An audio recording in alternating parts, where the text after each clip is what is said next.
Good day guys, so for today's vlog is a family day.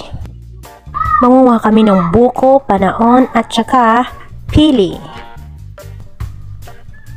So bago makarating sa aming pupuntahan, ayan, may pa-selfie. So tatawid muna kami dito sa San Juanico Bridge.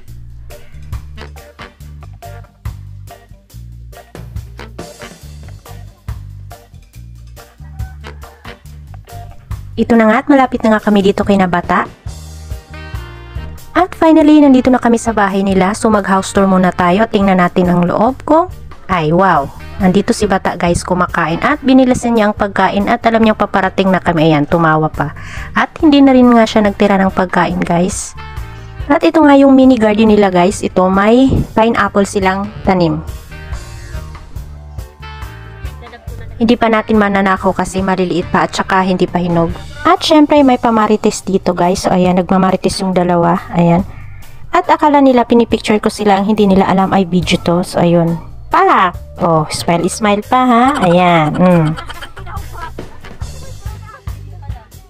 At syempre ito na nga yung pinunta namin dito guys. So mangunguha talaga kami ng buko.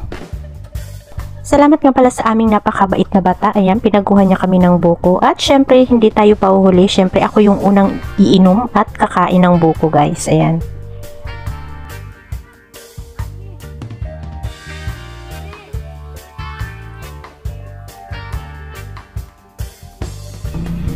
At syempre, dahil uliran tayong asawa, so ibibidyohan lang natin siya at hindi natin siya tutulungan. Bahala siya dyan.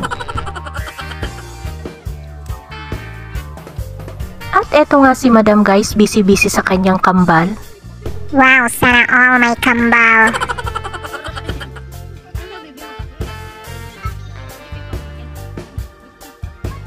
At mga after 5 hours nga guys, ayan, hindi pa siya tapos. Hirap na hirap nga talaga siya, kawawa naman.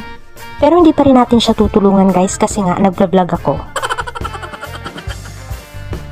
So yun na guys, at nakakain na nga siya after 5.5 hours, finally. Pagkatapos nga namin kumain ng buko, ayan, mangunguha na nga kami nitong pili nuts. Si Bata nga na naman ang aakyat dito kasi sobrang taas nito at saka mahirap akyatin.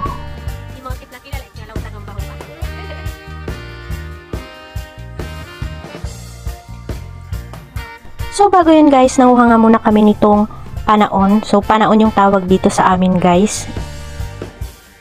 Comment kayo guys kung anong tawag nyo sa inyo ng ganitong prutas. Ayan. Para malaman daw na hinog, so kailangan mo siyang fingerin. Fingerin talaga. So, ayan. Hirap na hirap nga ako dito guys kasi nag-vlog ako at titikim tayo nitong panaon. Ayan, hindi ko na talaga kaya guys. So, ayan, nagpatulong na talaga ako. Hindi pa to gaano hinog guys. So, medyo maasim-asim pa talaga siya. So, ayan guys, nagmukbang na nga kami nitong panaon na to. So, paano daw malalaman kung hinog na yung panaon? So, una daw is ipinggirin. Talaga, finger talaga. So, sa amin ang term nun is lalawuton. Char, lalawuton. So, ayun, lalawuton and babahuon. Aamuyin daw kung hinog. Well, sana all aamoy. Asensya na talaga guys, hindi ko talaga ma-explain sa inyo. Parang ang sagwa kasi.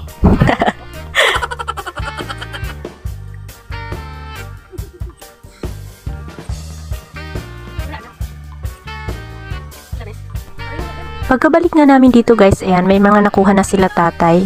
Ito yung itsura niya. Kaya lang hindi pa talaga to yung sakto na lahing. So, iwan ko guys anong Tagalog ng lahing. Bahala na kayo. So, ando na nga sa taas si Bata at siya yung kumukuha. Tapos, tinatapon niya dito sa baba at kami na yung nag-iipon. So, ayan na nga si tatay guys. So, busy-busyhan na siya. At tumutulong na nga ito si Madam guys. So ayan, parang nakahiring it pa ito si Madam. Madam Damin.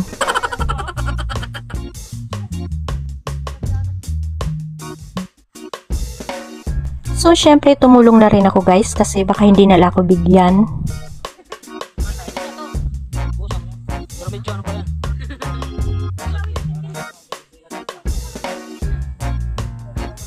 So ayan guys, sobrang sipag ko no. Char for the vlog lang yan guys.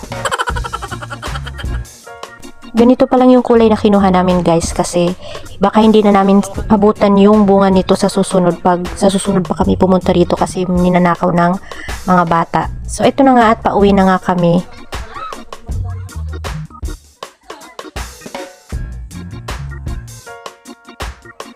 At eto na nga yung mga nakuha namin lahat. Madami-dami nga yung nakuha namin dito. So ayan, sa mga hihingi po, wala na po ito guys. Late upload na po itong video na to. At uwian time na guys. So natapos na ang aming maghapon dito kina Bata. At maraming salamat sa inyong panonood sa aming mini vlog. Hanggang sa muli pong adventure. Maraming salamat po.